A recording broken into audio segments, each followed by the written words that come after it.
안녕하십니까?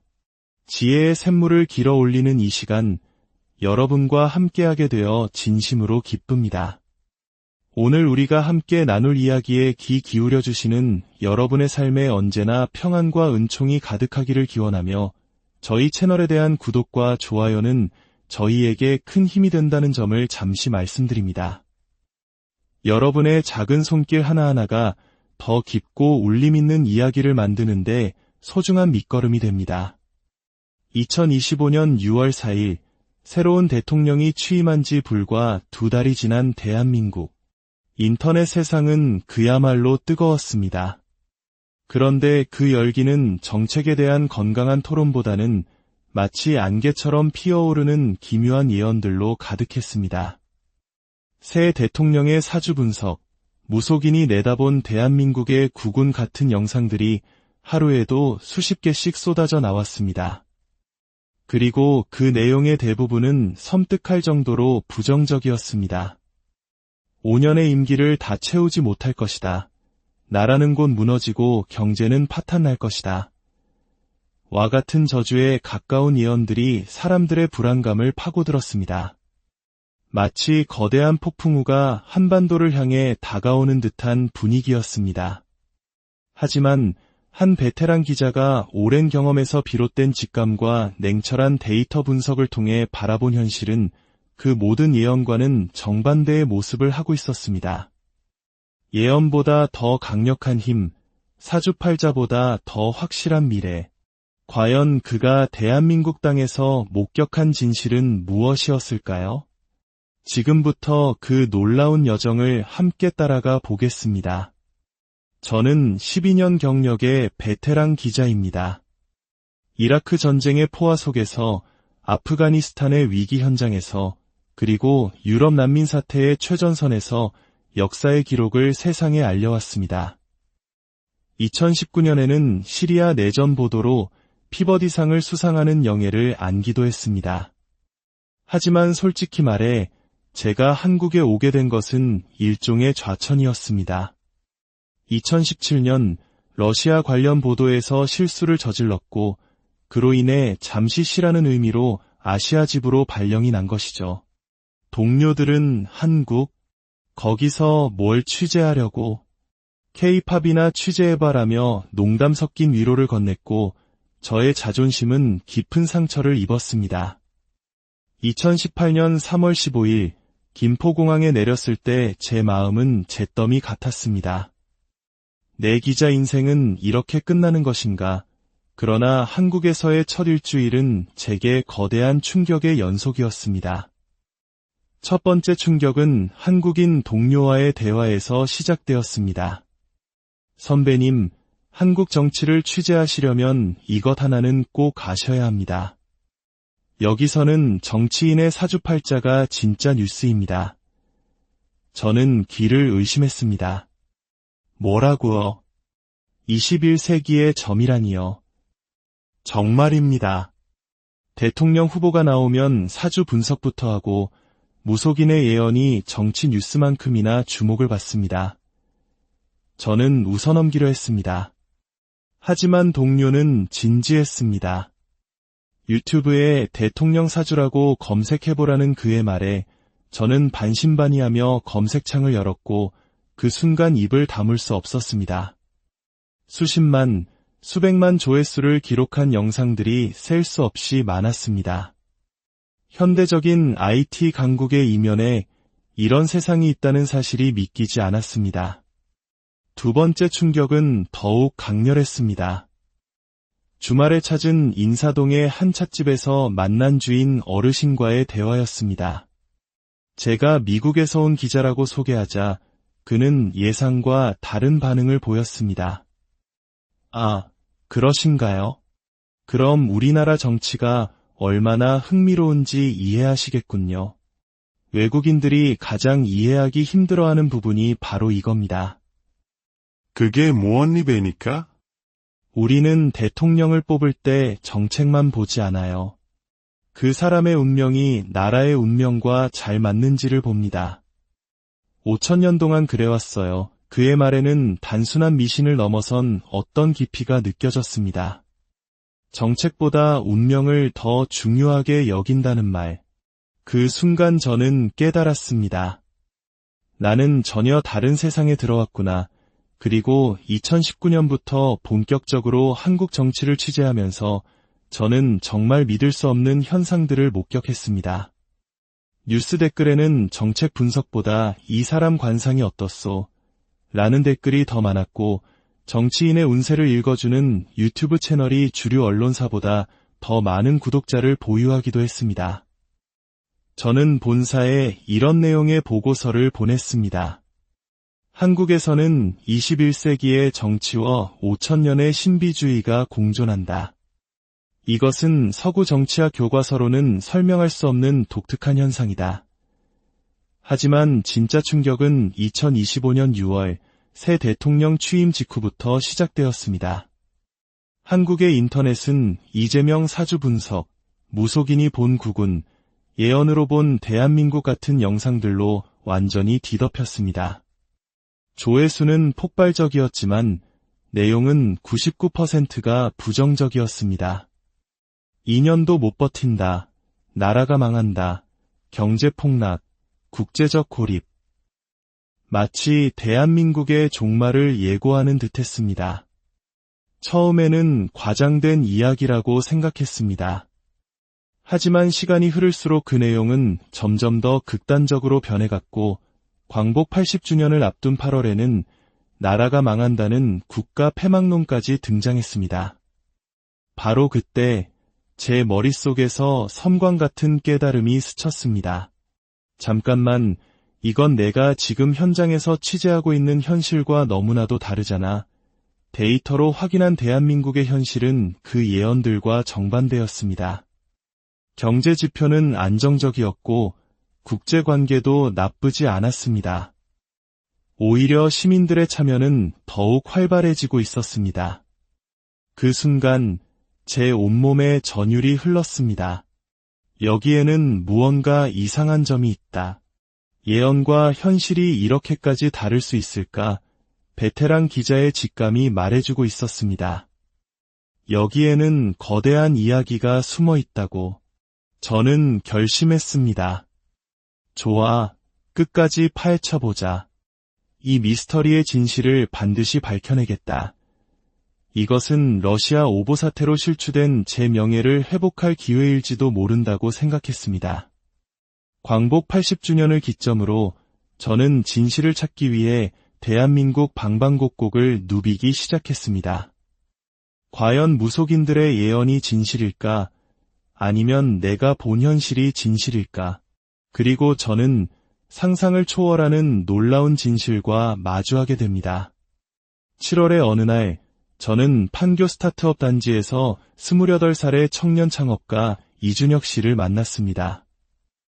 그는 AI 기술로 동남아 시장에 진출한 유망한 사업가였습니다. 저는 그에게 조심스럽게 물었습니다. 요즘 무속인들이 한국의 미래를 부정적으로 이야기하는데 어떻게 생각하십니까? 그는 웃으며 대답했습니다. 솔직히 저는 사주나 점은 믿지 않습니다. 제가 믿는 건 데이터와 시장의 반응입니다. 새 정부가 들어선 이후 스타트업 지원 예산이 실제로 30%나 늘었습니다.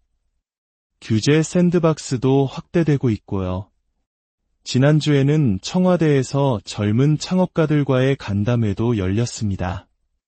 점쟁이가 뭐라고 하든 현실은 현실이죠. 그의 목소리에는 미래에 대한 확신이 가득했습니다. 7월 말, 저는 부산에서 박순옥 할머니를 다시 만났습니다. 일제강점기에 태어나 해방을 직접 겪으신 올해 78이신 분입니다. 할머니, 새 대통령에 대해 어떻게 생각하세요? 요즘 젊은이들은 무속인들 이야기 듣고 나라 걱정을 많이 해요. 할머니는 손사래를 치며 말씀하셨습니다. 아이고, 무슨 그런 소리를. 우리가 해방 이후 80년 동안 얼마나 많은 고비를 넘었는가. 25 전쟁 때, IMF 외환위기 때, 코로나 사태 때 매번 나라 망한다 소리 안 들은 적 있었나? 그래도 우리는 여기까지 왔어. 할머니의 목소리에는 시련을 이겨낸 민족의 강인함이 담겨 있었습니다. 누가 대통령이 되든 우리 국민들이 열심히 살면 되는 거야. 이제 겨우 2달 됐는데 벌써부터 판단하는 건 너무 이르지. 사주 보는 것도 좋지만 각자 자기 자리에서 최선을 다하는 게 나라에 더 이로운 일이라고 믿어. 그때 할머니가 덧붙인 말씀은 제 가슴에 깊은 울림을 남겼습니다. 외국인 양반이 이렇게 우리나라를 걱정해주니 참 고맙네. 그런데 우리나라는 원래 이랬어. 위기가 닥칠 때마다 국민들이 힘을 합쳐서 이겨냈지. 이번에도 마찬가지일 거야. 8월 초 저는 서울대학교의 정치학자 정현숙 교수를 만났습니다. 저는 솔직하게 물었습니다. 교수님, 새 정부의 초기 2달을 어떻게 평가하십니까? 그리고 왜 한국 사회는 이토록 무속 예언에 열광하는 것일까요? 교수님은 명쾌하게 설명해 주었습니다. 좋은 질문입니다. 먼저 무속 예언에 대한 관심부터 설명하죠. 한국은 급격한 사회 변화를 겪은 나라입니다. 불과 한 세기 만에 농업사회에서 산업사회, 그리고 정보화 사회로 이행했습니다. 변화가 너무 빠르다 보니 미래에 대한 불안감이 클 수밖에 없고 그 불안감이 신비주의적인 예언에 기대게 만드는 것입니다. 그렇다면 예언들을 어떻게 봐야 할까요? 예언은 예언일 뿐 중요한 것은 현실입니다. 새 정부는 이제 겨우 2달이 지났을 뿐이라 평가하기는 이릅니다. 하지만 초기 정책 방향을 보면 이념적 접근보다는 실용적인 접근을 하려는 노력이 보입니다. 경제 정책에서는 실용주의적 색채가 강해졌고 기업과의 소통도 늘고 있으며 국제 관계에서도 균형 잡힌 외교를 추구하는 모습입니다. 그때부터 저는 다른 관점으로 한국을 보기 시작했습니다. 예언이나 사주가 아닌 실제 데이터와 현실의 목소리에 집중했습니다. 그리고 놀라운 사실들을 발견했습니다. 본사 보고를 위해 한국의 여러 지표들을 분석했는데 온갖 부정적인 예언들과는 반대로 많은 지표들이 안정적이거나 오히려 개선되고 있었습니다. 예를 들어 코스피 지수는 새 정부 출범 이후 3% 상승했고 원달러 환율은 안정세를 보였습니다.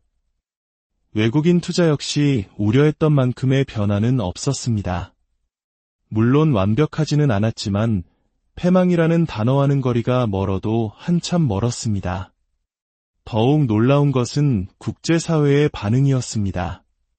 7월 중순 주한 유럽연합 대표부 브리핑에 참석했을 때 한 EU 관계자는 이렇게 말했습니다. 우리는 한국의 새 정부와 협력하기를 기대합니다. 특히 디지털 전환과 그린 뉴딜 분야에서 한국의 경험을 배우고 싶습니다. 일본 언론의 반응도 예상보다 우호적이었습니다. 니혼게이자이 신문은 한국 새 정부, 현실적인 경제 정책 기대라는 제목의 기사를 실었습니다. 가장 인상적이었던 것은 미국의 반응이었습니다. 국무부 대변인은 정례 브리핑에서 한미동맹의 지속적인 발전을 위해 한국 새 정부와 긴밀히 협력할 것이라고 밝혔습니다. 그때 저는 깨달았습니다. 예언과 현실 사이에는 이렇게나 큰 간극이 있구나. 광복절을 닷새 앞둔 8월 10일, 저는 다시 인사동 찻집을 찾았습니다.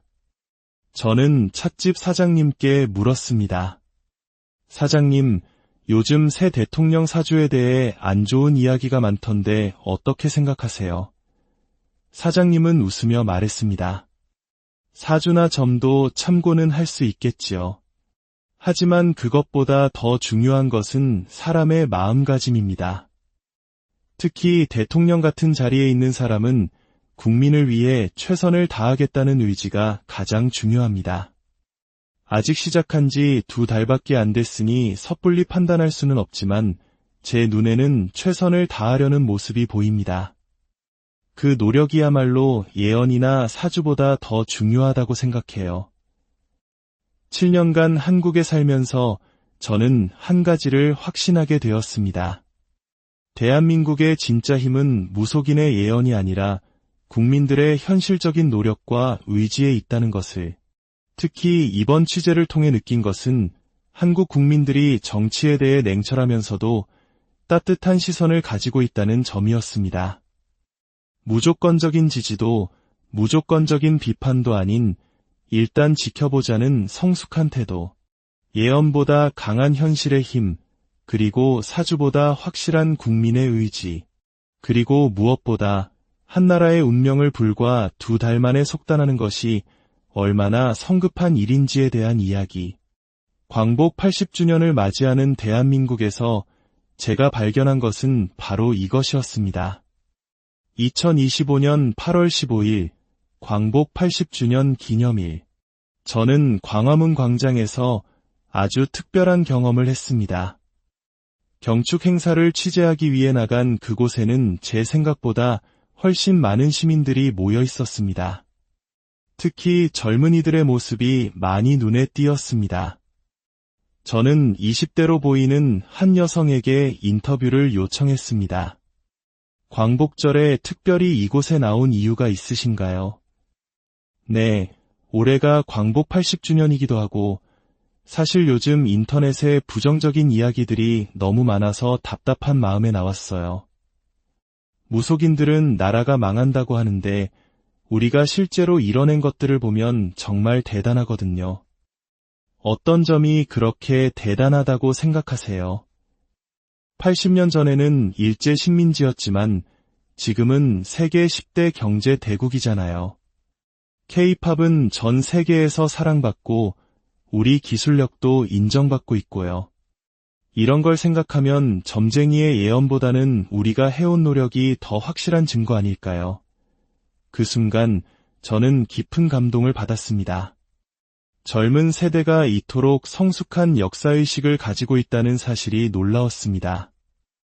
오후에는 새 대통령의 광복절 경축사를 들었습니다. 그중 유독 인상 깊었던 구절이 있었습니다. 80년 전 우리 선조들이 꿈꿨던 것은 단순히 해방이 아니었습니다. 진정한 독립국가, 국민이 주인이 되는 나라였습니다. 오늘 우리는 그 꿈이 현실이 되었음을 확인합니다. 그것은 무속 예언이나 정치적 논쟁과는 차원이 다른 과거와 현재, 그리고 미래를 관통하는 거대한 메시지였습니다. 그날 저녁, 저는 본격적으로 데이터를 분석하기 시작했습니다. 예언이 맞는지, 현실은 어떤지 제 눈으로 확인하고 싶었습니다. 경제 지표는 놀라웠습니다. 코스피 지수는 1% 상승했고 원달러 환율은 안정되었으며 제조업 구매관리자 지수는 확장 국면으로 전환되었습니다. 고용률 또한 0.4%포인트 상승했습니다. 무속인들이 예언한 경제 폭망과는 정반대의 결과였습니다. 더욱 놀라운 것은 국제 관계였습니다. 독일, 프랑스 등 유럽 국가들은 한국 새 정부의 실용주의적 접근을 높이 평가하며 협력의 가능성을 이야기했습니다. 한국개발연구원이 발표한 보고서에는 스타트업 투자 증가, 소상공인 대출 연체율 개선, 청년 고용률 증가 등 긍정적인 변화들이 구체적인 수치로 담겨 있었습니다. 이러한 변화의 중심에는 소통하는 리더십이 있었습니다. 권위적이고 일방적인 스타일에서 벗어나 현장에서 국민들의 목소리를 직접 듣는 모습은 많은 사람들에게 신선한 충격을 주었습니다. 특히 무속 예언에 대한 태도는 인상적이었습니다. 무시하지도 맹신하지도 않는 균형 잡힌 태도, 전통은 존중하되 현실을 중시하는 모습이었습니다. 그러자 놀라운 변화가 일어나기 시작했습니다. 소셜미디어에서는 무속 예언보다 실제 정책과 현장 방문에 대한 이야기가 더 많아졌습니다.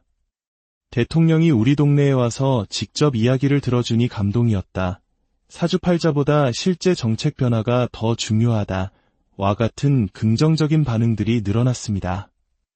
취임 4개월 만에 지지율은 58.3%로 임기 초보다 5%포인트 상승했습니다. 그 상승의 이유로 소통하는 리더십, 실용적인 정책, 균형 잡힌 태도가 꼽혔습니다. 무속 예언과는 정반대로 국민들은 현실적이고 소통하는 리더십을 높이 평가한 것입니다. 그해 10월, 저는 더욱 경이로운 현상을 목격했습니다.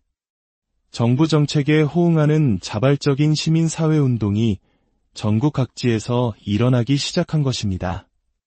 서울 종로구에서는 청년들이 자발적으로 디지털 소외계층 돕기 프로젝트를 시작해 어르신들에게 스마트폰 사용법을 알려주고 있었고, 부산 감천문화마을에서는 청년노인 상생 프로젝트가 시작되어 젊은이들이 어르신들의 옛 이야기를 듣고 어르신들에게는 컴퓨터를 가르쳐주는 세대 간의 아름다운 교류가 이루어지고 있었습니다.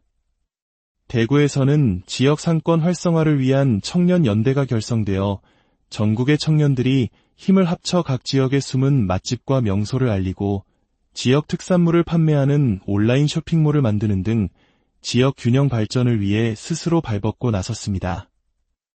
심지어 시민들이 자발적으로 만든 온라인 시민 정책 제안 플랫폼을 통해 제안된 아이디어들이 실제 정부 정책에 반영되는 일까지 일어났습니다. 이 모든 움직임에는 공통점이 있었습니다.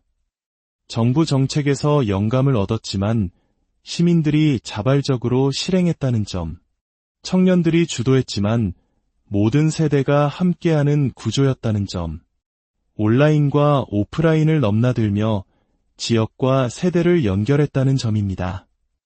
무속인들이 분열과 혼돈을 예언했지만 현실에서는 국민 통합과 적극적인 참여가 일어나고 있었습니다. 위에서 아래로의 지시가 아닌 아래에서 위로 솟아나는 자발적인 변화. 이것이야말로 진정한 풀뿌리 민주주의의 모습이었습니다. 이러한 변화는 국제사회의 시선을 완전히 바꿔놓았습니다. 싱가포르 총리는 아시아미래 포럼에서 한국은 이제 단순한 경제 강국을 넘어 새로운 거버넌스 모델을 제시하고 있다. 정부와 시민사회가 협력하는 방식은 다른 국가들이 배워야 할 모델이라고 극찬했습니다. 운 본부에서는 한국의 시민 참여형 정책 결정 모델이 전 세계 모범 사례로 선정되었고, 하버드와 옥스퍼드 대학에서는 한국의 참여 민주주의라는 강의가 개설되었습니다. K-팝이나 드라마 때문이 아니라 한국의 성숙한 정치 문화를 배우기 위해 한국을 찾는 정치 문화 투어 관광객까지 생겨났습니다. 인사동 찻집 사장님은 말했습니다. 원래 우리 민족이 그런 사람들입니다. 함께 힘을 합쳐 어려움을 이겨내는 DNA가 있지요. 이번에도 마찬가지입니다. 1년 2개월이 흐른 2026년 8월 15일 광복 81주년 기념일. 다시 찾은 광화문 광장의 분위기는 1년 전과는 완전히 달랐습니다. 무속 예언 때문에 불안해하던 모습은 온데간데없고 희망과 활기가 넘치는 축제의 장이었습니다. 한 대학생은 이렇게 말했습니다. 작년 이맘때는 인터넷에 부정적인 이야기만 많아서 걱정했는데 지금은 정말 희망적이에요. 가장 큰 변화는 우리가 직접 참여할 수 있다는 거예요. 예전에는 정치가 남의 일 같았는데 이제는 우리 일처럼 느껴져요. 대통령의 광복 81주년 기념연설은 지난 1년의 변화를 함축하고 있었습니다. 지난 1년 여러분께서 보여주신 지혜와 참여는 모든 예언을 뛰어넘었습니다. 대한민국의 미래는 점괘로 정해지는 것이 아니라 바로 국민 여러분의 위대한 의지로 결정된다는 것을 증명했습니다. 지난 1년간 제가 만났던 사람들의 얼굴이 스쳐 지나갔습니다. 부산의 박순옥 할머니는 나라가 망하기는커녕 더 좋아졌지. 사람의 마음이 사주보다 중요한 법이야라며 환하게 웃으셨고, 청년 창업가 이준혁 씨는 점쟁이들은 경제가 망한다고 했지만 현실에서는 더 많은 기회가 생겼다며 동남아 진출을 준비하고 있었습니다. 정치학자 정현숙 교수는 예언과 현실이 얼마나 다를 수 있는지를 보여주는 흥미로운 연구 사례라며 한국 모델을 벤치마킹하고 싶다는 연락이 20개국 이상에서 오고 있다고 전했습니다. 이 모든 변화의 핵심 동력은 세 가지였습니다. 첫째, 소통하는 리더십. 둘째, 시민들의 자발적인 참여. 셋째, 전통과 현대의 조화. 그리고 가장 중요한 것은 이 모든 변화가 위에서 강요된 것이 아니라 국민 스스로가 만들어낸 아래로부터의 변화였다는 사실입니다. 7년간의 한국 생활을 마무리하며 저는 이제 분명히 이해합니다. 대한민국의 진정한 힘은 무속인의 예언이 아닌 국민의 현실적인 노력과 강인한 의지에 있다는 것을, 그리고 한국은 서로 다른 가치들이 충돌하는 것이 아니라 조화를 이룰 수 있다는 것을 세상에 증명해냈습니다. 현실은 예언보다 강하고 국민의 의지는 사주보다 확실합니다. 광복 80년을 넘어 다음 100년을 준비하는 대한민국. 저는 이 나라의 미래가 진정으로 밝다고 확신합니다. 오늘 이야기는 여기까지입니다. 여러분은 어떻게 들으셨나요? 불안한 예언 속에서도 희망을 만들어갔던 우리 이웃들의 이야기. 여러분의 생각과 경험을 댓글로 자유롭게 나눠주시길 바랍니다. 오늘 이야기가 마음에 드셨다면 주변 분들과 이 감동을 함께 나눠주십시오. 여러분의 구독과 공유는 저희가 더 나은 이야기로 보답할 수 있는 가장 큰 힘이 됩니다. 끝까지 경청해주셔서 진심으로 감사합니다. 안녕하십니까? 지혜의 샘물을 길어 올리는 이 시간, 여러분과 함께하게 되어 진심으로 기쁩니다. 오늘 우리가 함께 나눌 이야기에 귀 기울여 주시는 여러분의 삶에 언제나 평안과 은총이 가득하기를 기원하며 저희 채널에 대한 구독과 좋아요는 저희에게 큰 힘이 된다는 점을 잠시 말씀드립니다. 여러분의 작은 손길 하나하나가 더 깊고 울림 있는 이야기를 만드는데 소중한 밑거름이 됩니다. 2025년 6월 4일 새로운 대통령이 취임한 지 불과 2달이 지난 대한민국. 인터넷 세상은 그야말로 뜨거웠습니다. 그런데 그 열기는 정책에 대한 건강한 토론보다는 마치 안개처럼 피어오르는 기묘한 예언들로 가득했습니다. 새 대통령의 사주 분석, 무속인이 내다본 대한민국의 국운 같은 영상들이 하루에도 수십 개씩 쏟아져 나왔습니다. 그리고 그 내용의 대부분은 섬뜩할 정도로 부정적이었습니다. 5년의 임기를 다 채우지 못할 것이다. 나라는 곧 무너지고 경제는 파탄날 것이다. 와 같은 저주에 가까운 예언들이 사람들의 불안감을 파고들었습니다. 마치 거대한 폭풍우가 한반도를 향해 다가오는 듯한 분위기였습니다. 하지만 한 베테랑 기자가 오랜 경험에서 비롯된 직감과 냉철한 데이터 분석을 통해 바라본 현실은 그 모든 예언과는 정반대의 모습을 하고 있었습니다. 예언보다 더 강력한 힘, 사주팔자보다 더 확실한 미래. 과연 그가 대한민국 땅에서 목격한 진실은 무엇이었을까요? 지금부터 그 놀라운 여정을 함께 따라가 보겠습니다. 저는 12년 경력의 베테랑 기자입니다. 이라크 전쟁의 포화 속에서, 아프가니스탄의 위기 현장에서, 그리고 유럽 난민 사태의 최전선에서 역사의 기록을 세상에 알려왔습니다. 2019년에는 시리아 내전 보도로 피버디상을 수상하는 영예를 안기도 했습니다. 하지만 솔직히 말해 제가 한국에 오게 된 것은 일종의 좌천이었습니다. 2017년 러시아 관련 보도에서 실수를 저질렀고 그로 인해 잠시 쉬라는 의미로 아시아 집으로 발령이 난 것이죠. 동료들은 한국, 거기서 뭘 취재하려고, K-팝이나 취재해봐라며 농담 섞인 위로를 건넸고 저의 자존심은 깊은 상처를 입었습니다. 2018년 3월 15일 김포공항에 내렸을 때 제 마음은 잿더미 같았습니다. 내 기자 인생은 이렇게 끝나는 것인가? 그러나 한국에서의 첫 일주일은 제게 거대한 충격의 연속이었습니다. 첫 번째 충격은 한국인 동료와의 대화에서 시작되었습니다. 선배님, 한국 정치를 취재하시려면 이것 하나는 꼭 아셔야 합니다. 여기서는 정치인의 사주팔자가 진짜 뉴스입니다. 저는 귀를 의심했습니다. 뭐라고요? 21세기의 점이라니요. 정말입니다. 대통령 후보가 나오면 사주 분석부터 하고 무속인의 예언이 정치 뉴스만큼이나 주목을 받습니다. 저는 웃어넘기려 했습니다. 하지만 동료는 진지했습니다.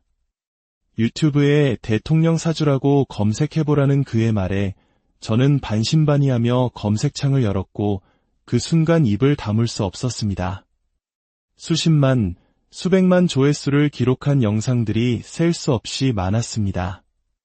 현대적인 IT 강국의 이면에 이런 세상이 있다는 사실이 믿기지 않았습니다. 두 번째 충격은 더욱 강렬했습니다. 주말에 찾은 인사동의 한 찻집에서 만난 주인 어르신과의 대화였습니다. 제가 미국에서 온 기자라고 소개하자 그는 예상과 다른 반응을 보였습니다. 아, 그러신가요? 그럼 우리나라 정치가 얼마나 흥미로운지 이해하시겠군요. 외국인들이 가장 이해하기 힘들어하는 부분이 바로 이겁니다. 그게 무언 입에니까?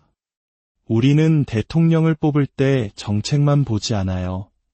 그 사람의 운명이 나라의 운명과 잘 맞는지를 봅니다.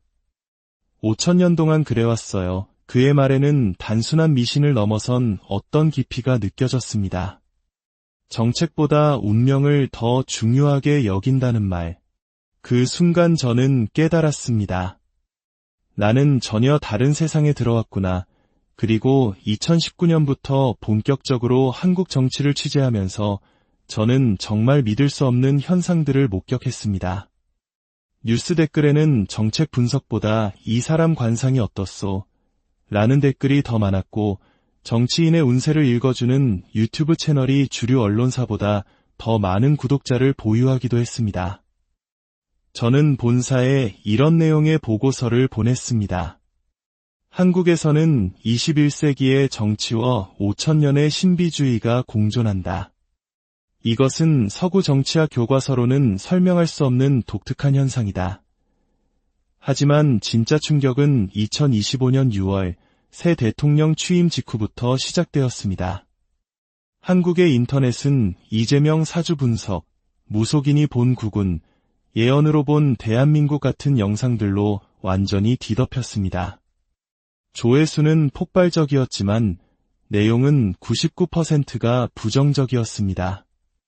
2년도 못 버틴다. 나라가 망한다. 경제 폭락. 국제적 고립. 마치 대한민국의 종말을 예고하는 듯했습니다. 처음에는 과장된 이야기라고 생각했습니다. 하지만 시간이 흐를수록 그 내용은 점점 더 극단적으로 변해갔고 광복 80주년을 앞둔 8월에는 나라가 망한다는 국가 폐막론까지 등장했습니다. 바로 그때 제 머릿속에서 섬광 같은 깨달음이 스쳤습니다. 잠깐만, 이건 내가 지금 현장에서 취재하고 있는 현실과 너무나도 다르잖아. 데이터로 확인한 대한민국의 현실은 그 예언들과 정반대였습니다. 경제 지표는 안정적이었고 국제관계도 나쁘지 않았습니다. 오히려 시민들의 참여는 더욱 활발해지고 있었습니다. 그 순간 제 온몸에 전율이 흘렀습니다. 여기에는 무언가 이상한 점이 있다. 예언과 현실이 이렇게까지 다를 수 있을까? 베테랑 기자의 직감이 말해주고 있었습니다. 여기에는 거대한 이야기가 숨어 있다고. 저는 결심했습니다. 좋아, 끝까지 파헤쳐보자. 이 미스터리의 진실을 반드시 밝혀내겠다. 이것은 러시아 오보 사태로 실추된 제 명예를 회복할 기회일지도 모른다고 생각했습니다. 광복 80주년을 기점으로 저는 진실을 찾기 위해 대한민국 방방곡곡을 누비기 시작했습니다. 과연 무속인들의 예언이 진실일까? 아니면 내가 본 현실이 진실일까? 그리고 저는 상상을 초월하는 놀라운 진실과 마주하게 됩니다. 7월의 어느 날, 저는 판교 스타트업 단지에서 28살의 청년 창업가 이준혁 씨를 만났습니다. 그는 AI 기술로 동남아 시장에 진출한 유망한 사업가였습니다. 저는 그에게 조심스럽게 물었습니다. 요즘 무속인들이 한국의 미래를 부정적으로 이야기하는데 어떻게 생각하십니까? 그는 웃으며 대답했습니다. 솔직히 저는 사주나 점은 믿지 않습니다. 제가 믿는 건 데이터와 시장의 반응입니다. 새 정부가 들어선 이후 스타트업 지원 예산이 실제로 30%나 늘었습니다. 규제 샌드박스도 확대되고 있고요. 지난주에는 청와대에서 젊은 창업가들과의 간담회도 열렸습니다. 점쟁이가 뭐라고 하든 현실은 현실이죠. 그의 목소리에는 미래에 대한 확신이 가득했습니다. 7월 말, 저는 부산에서 박순옥 할머니를 다시 만났습니다. 일제강점기에 태어나 해방을 직접 겪으신 올해 78이신 분입니다. 할머니, 새 대통령에 대해 어떻게 생각하세요? 요즘 젊은이들은 무속인들 이야기 듣고 나라 걱정을 많이 해요. 할머니는 손사래를 치며 말씀하셨습니다. 아이고, 무슨 그런 소리를. 우리가 해방 이후 80년 동안 얼마나 많은 고비를 넘었는가. 25 전쟁 때, IMF 외환위기 때, 코로나 사태 때 매번 나라 망한다 소리 안 들은 적 있었나? 그래도 우리는 여기까지 왔어. 할머니의 목소리에는 시련을 이겨낸 민족의 강인함이 담겨 있었습니다. 누가 대통령이 되든 우리 국민들이 열심히 살면 되는 거야. 이제 겨우 2달 됐는데 벌써부터 판단하는 건 너무 이르지. 사주 보는 것도 좋지만 각자 자기 자리에서 최선을 다하는 게 나라에 더 이로운 일이라고 믿어. 그때 할머니가 덧붙인 말씀은 제 가슴에 깊은 울림을 남겼습니다. 외국인 양반이 이렇게 우리나라를 걱정해주니 참 고맙네. 그런데 우리나라는 원래 이랬어. 위기가 닥칠 때마다 국민들이 힘을 합쳐서 이겨냈지. 이번에도 마찬가지일 거야. 8월 초, 저는 서울대학교의 정치학자 정현숙 교수를 만났습니다. 저는 솔직하게 물었습니다.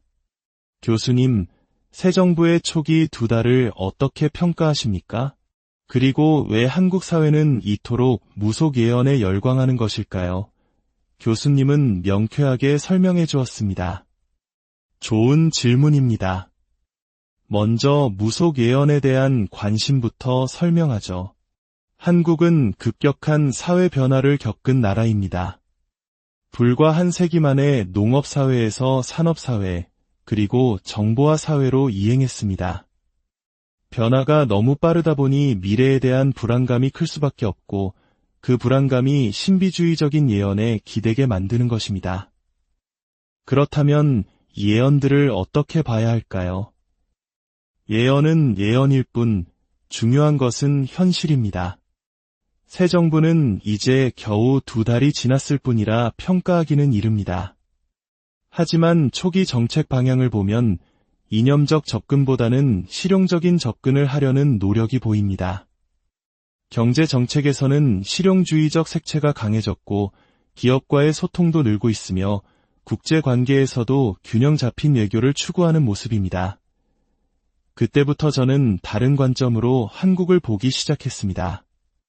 예언이나 사주가 아닌 실제 데이터와 현실의 목소리에 집중했습니다. 그리고 놀라운 사실들을 발견했습니다. 본사 보고를 위해 한국의 여러 지표들을 분석했는데 온갖 부정적인 예언들과는 반대로 많은 지표들이 안정적이거나 오히려 개선되고 있었습니다.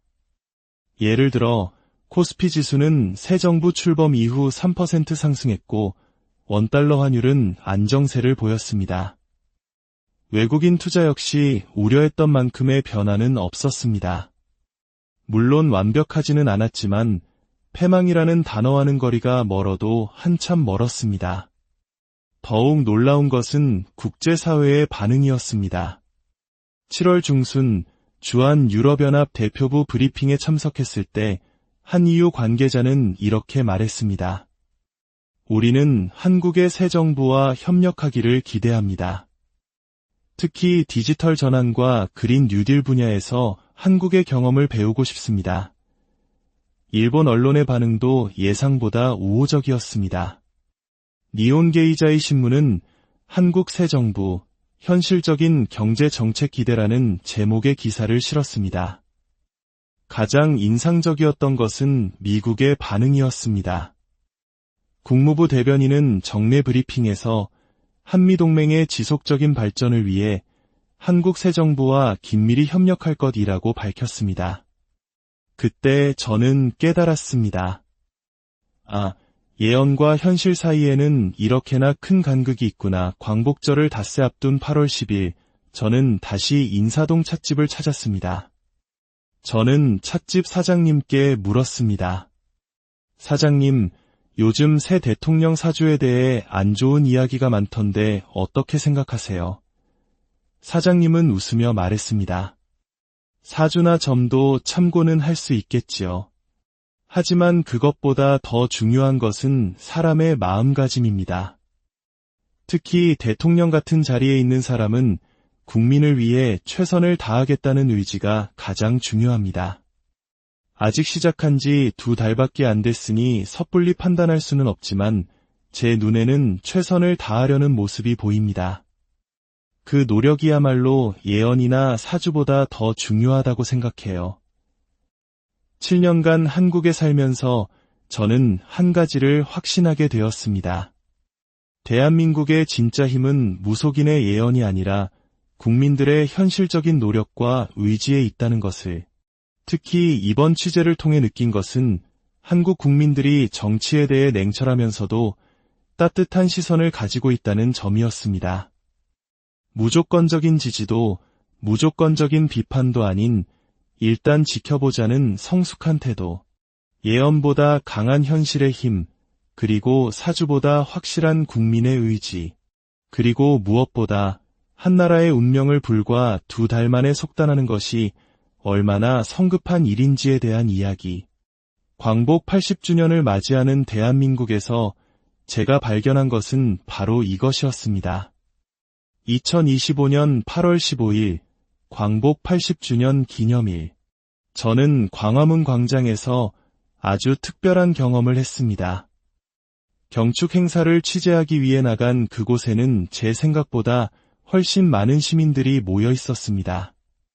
특히 젊은이들의 모습이 많이 눈에 띄었습니다. 저는 20대로 보이는 한 여성에게 인터뷰를 요청했습니다. 광복절에 특별히 이곳에 나온 이유가 있으신가요? 네, 올해가 광복 80주년이기도 하고 사실 요즘 인터넷에 부정적인 이야기들이 너무 많아서 답답한 마음에 나왔어요. 무속인들은 나라가 망한다고 하는데 우리가 실제로 이뤄낸 것들을 보면 정말 대단하거든요. 어떤 점이 그렇게 대단하다고 생각하세요? 80년 전에는 일제 식민지였지만 지금은 세계 10대 경제 대국이잖아요. K-팝은 전 세계에서 사랑받고 우리 기술력도 인정받고 있고요. 이런 걸 생각하면 점쟁이의 예언보다는 우리가 해온 노력이 더 확실한 증거 아닐까요? 그 순간 저는 깊은 감동을 받았습니다. 젊은 세대가 이토록 성숙한 역사의식을 가지고 있다는 사실이 놀라웠습니다. 오후에는 새 대통령의 광복절 경축사를 들었습니다. 그중 유독 인상 깊었던 구절이 있었습니다. 80년 전 우리 선조들이 꿈꿨던 것은 단순히 해방이 아니었습니다. 진정한 독립국가, 국민이 주인이 되는 나라였습니다. 오늘 우리는 그 꿈이 현실이 되었음을 확인합니다. 그것은 무속 예언이나 정치적 논쟁과는 차원이 다른 과거와 현재, 그리고 미래를 관통하는 거대한 메시지였습니다. 그날 저녁, 저는 본격적으로 데이터를 분석하기 시작했습니다. 예언이 맞는지, 현실은 어떤지 제 눈으로 확인하고 싶었습니다. 경제 지표는 놀라웠습니다. 코스피 지수는 1% 상승했고 원달러 환율은 안정되었으며 제조업 구매 관리자 지수는 확장 국면으로 전환되었습니다. 고용률 또한 0.4%포인트 상승했습니다. 무속인들이 예언한 경제 폭망과는 정반대의 결과였습니다. 더욱 놀라운 것은 국제 관계였습니다. 독일, 프랑스 등 유럽 국가들은 한국 새 정부의 실용주의적 접근을 높이 평가하며 협력의 가능성을 이야기했습니다. 한국개발연구원이 발표한 보고서에는 스타트업 투자 증가, 소상공인 대출 연체율 개선, 청년 고용률 증가 등 긍정적인 변화들이 구체적인 수치로 담겨 있었습니다. 이러한 변화의 중심에는 소통하는 리더십이 있었습니다. 권위적이고 일방적인 스타일에서 벗어나 현장에서 국민들의 목소리를 직접 듣는 모습은 많은 사람들에게 신선한 충격을 주었습니다. 특히 무속 예언에 대한 태도는 인상적이었습니다.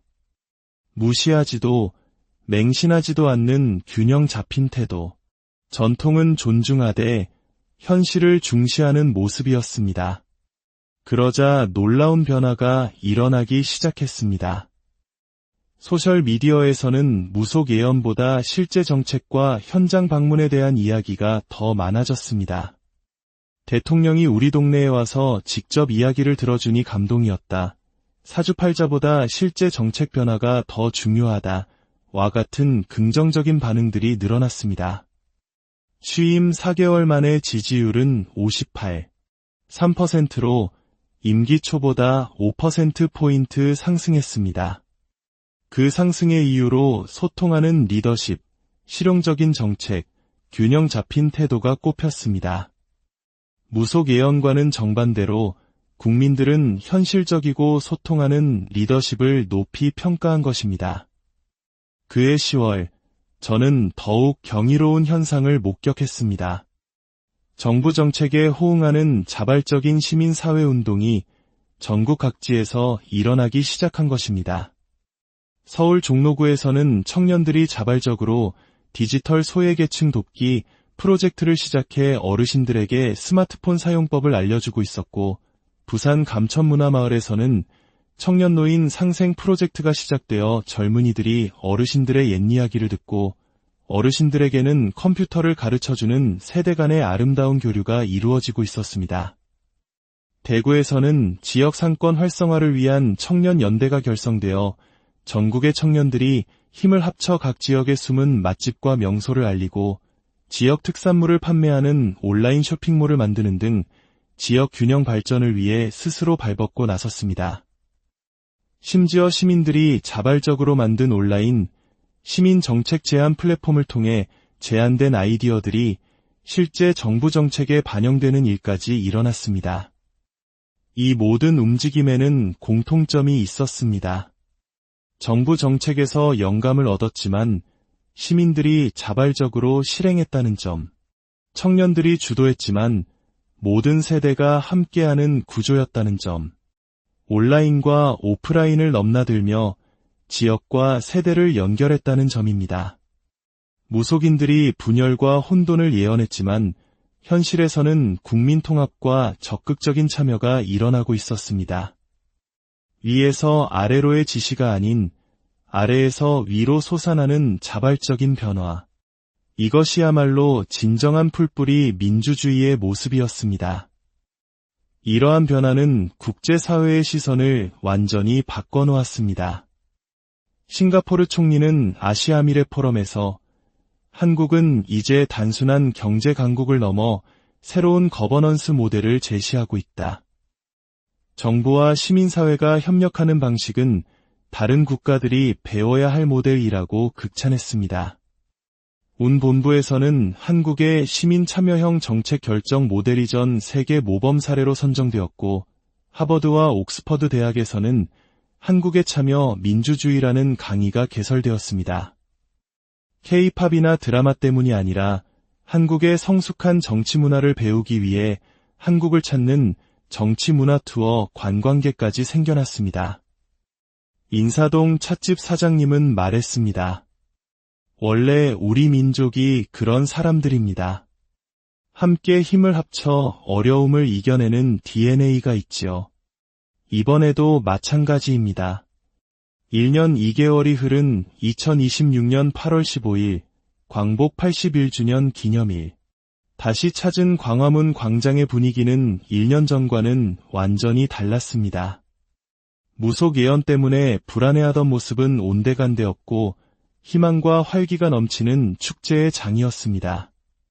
한 대학생은 이렇게 말했습니다. 작년 이맘때는 인터넷에 부정적인 이야기만 많아서 걱정했는데 지금은 정말 희망적이에요. 가장 큰 변화는 우리가 직접 참여할 수 있다는 거예요.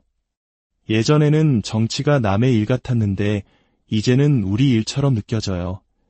대통령의 광복 81주년 기념연설은 지난 1년의 변화를 함축하고 있었습니다. 지난 1년 여러분께서 보여주신 지혜와 참여는 모든 예언을 뛰어넘었습니다. 대한민국의 미래는 점괘로 정해지는 것이 아니라 바로 국민 여러분의 위대한 의지로 결정된다는 것을 증명했습니다. 지난 1년간 제가 만났던 사람들의 얼굴이 스쳐 지나갔습니다. 부산의 박순옥 할머니는 나라가 망하기는커녕 더 좋아졌지. 사람의 마음이 사주보다 중요한 법이야라며 환하게 웃으셨고, 청년 창업가 이준혁 씨는 점쟁이들은 경제가 망한다고 했지만 현실에서는 더 많은 기회가 생겼다며 동남아 진출을 준비하고 있었습니다. 정치학자 정현숙 교수는 예언과 현실이 얼마나 다를 수 있는지를 보여주는 흥미로운 연구 사례라며 한국 모델을 벤치마킹하고 싶다는 연락이 20개국 이상에서 오고 있다고 전했습니다. 이 모든 변화의 핵심 동력은 3가지였습니다. 첫째, 소통하는 리더십. 둘째, 시민들의 자발적인 참여. 셋째, 전통과 현대의 조화. 그리고 가장 중요한 것은 이 모든 변화가 위에서 강요된 것이 아니라 국민 스스로가 만들어낸 아래로부터의 변화였다는 사실입니다. 7년간의 한국 생활을 마무리하며 저는 이제 분명히 이해합니다.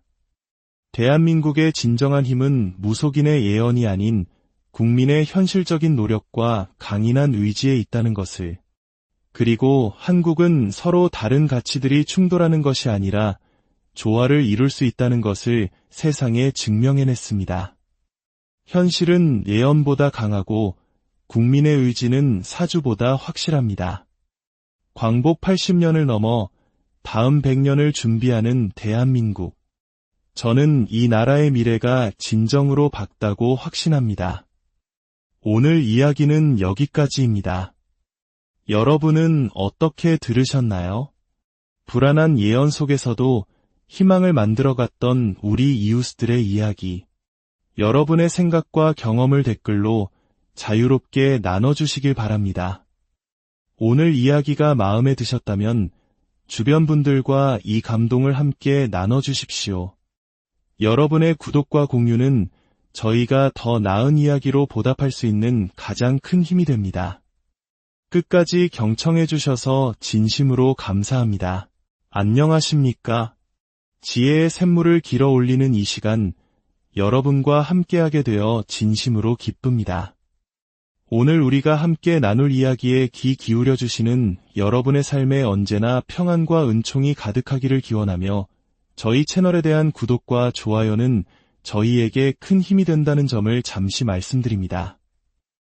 여러분의 작은 손길 하나하나가 더 깊고 울림 있는 이야기를 만드는데 소중한 밑거름이 됩니다. 2025년 6월 4일 새로운 대통령이 취임한 지 불과 2달이 지난 대한민국. 인터넷 세상은 그야말로 뜨거웠습니다. 그런데 그 열기는 정책에 대한 건강한 토론보다는 마치 안개처럼 피어오르는 기묘한 예언들로 가득했습니다. 새 대통령의 사주 분석, 무속인이 내다본 대한민국의 국운 같은 영상들이 하루에도 수십 개씩 쏟아져 나왔습니다. 그리고 그 내용의 대부분은 섬뜩할 정도로 부정적이었습니다. 5년의 임기를 다 채우지 못할 것이다. 나라는 곧 무너지고 경제는 파탄날 것이다. 와 같은 저주에 가까운 예언들이 사람들의 불안감을 파고들었습니다. 마치 거대한 폭풍우가 한반도를 향해 다가오는 듯한 분위기였습니다. 하지만 한 베테랑 기자가 오랜 경험에서 비롯된 직감과 냉철한 데이터 분석을 통해 바라본 현실은 그 모든 예언과는 정반대의 모습을 하고 있었습니다. 예언보다 더 강력한 힘, 사주팔자보다 더 확실한 미래. 과연 그가 대한민국 땅에서 목격한 진실은 무엇이었을까요? 지금부터 그 놀라운 여정을 함께 따라가 보겠습니다. 저는 12년 경력의 베테랑 기자입니다. 이라크 전쟁의 포화 속에서, 아프가니스탄의 위기 현장에서, 그리고 유럽 난민 사태의 최전선에서 역사의 기록을 세상에 알려왔습니다. 2019년에는 시리아 내전 보도로 피버디상을 수상하는 영예를 안기도 했습니다. 하지만 솔직히 말해 제가 한국에 오게 된 것은 일종의 좌천이었습니다. 2017년 러시아 관련 보도에서 실수를 저질렀고 그로 인해 잠시 쉬라는 의미로 아시아 집으로 발령이 난 것이죠. 동료들은 한국, 거기서 뭘 취재하려고, K-팝이나 취재해봐라며 농담 섞인 위로를 건넸고 저의 자존심은 깊은 상처를 입었습니다. 2018년 3월 15일 김포공항에 내렸을 때 제 마음은 잿더미 같았습니다. 내 기자 인생은 이렇게 끝나는 것인가? 그러나 한국에서의 첫 일주일은 제게 거대한 충격의 연속이었습니다. 첫 번째 충격은 한국인 동료와의 대화에서 시작되었습니다. 선배님, 한국 정치를 취재하시려면 이것 하나는 꼭 아셔야 합니다. 여기서는 정치인의 사주팔자가 진짜 뉴스입니다. 저는 귀를 의심했습니다. 뭐라고요? 21세기의 점이라니요. 정말입니다. 대통령 후보가 나오면 사주 분석부터 하고 무속인의 예언이 정치 뉴스만큼이나 주목을 받습니다. 저는 웃어넘기려 했습니다. 하지만 동료는 진지했습니다. 유튜브에 대통령 사주라고 검색해보라는 그의 말에 저는 반신반의하며 검색창을 열었고 그 순간 입을 다물 수 없었습니다. 수십만, 수백만 조회수를 기록한 영상들이 셀 수 없이 많았습니다. 현대적인 IT 강국의 이면에 이런 세상이 있다는 사실이 믿기지 않았습니다. 두 번째 충격은 더욱 강렬했습니다. 주말에 찾은 인사동의 한 찻집에서 만난 주인 어르신과의 대화였습니다. 제가 미국에서 온 기자라고 소개하자 그는 예상과 다른 반응을 보였습니다. 아, 그러신가요? 그럼 우리나라 정치가 얼마나 흥미로운지 이해하시겠군요. 외국인들이 가장 이해하기 힘들어하는 부분이 바로 이겁니다. 그게 무언 입에니까? 우리는 대통령을 뽑을 때 정책만 보지 않아요. 그 사람의 운명이 나라의 운명과 잘 맞는지를 봅니다. 5,000년 동안 그래왔어요. 그의 말에는 단순한 미신을 넘어선 어떤 깊이가 느껴졌습니다. 정책보다 운명을 더 중요하게 여긴다는 말. 그 순간 저는 깨달았습니다. 나는 전혀 다른 세상에 들어왔구나. 그리고 2019년부터 본격적으로 한국 정치를 취재하면서 저는 정말 믿을 수 없는 현상들을 목격했습니다. 뉴스 댓글에는 정책 분석보다 이 사람 관상이 어떻소? 라는 댓글이 더 많았고 정치인의 운세를 읽어주는 유튜브 채널이 주류 언론사보다 더 많은 구독자를 보유하기도 했습니다. 저는 본사에 이런 내용의 보고서를 보냈습니다. 한국에서는 21세기의 정치와 5,000년의 신비주의가 공존한다. 이것은 서구 정치학 교과서로는 설명할 수 없는 독특한 현상이다. 하지만 진짜 충격은 2025년 6월 새 대통령 취임 직후부터 시작되었습니다. 한국의 인터넷은 이재명 사주 분석, 무속인이 본 국은 예언으로 본 대한민국 같은 영상들로 완전히 뒤덮였습니다. 조회수는 폭발적이었지만 내용은 99%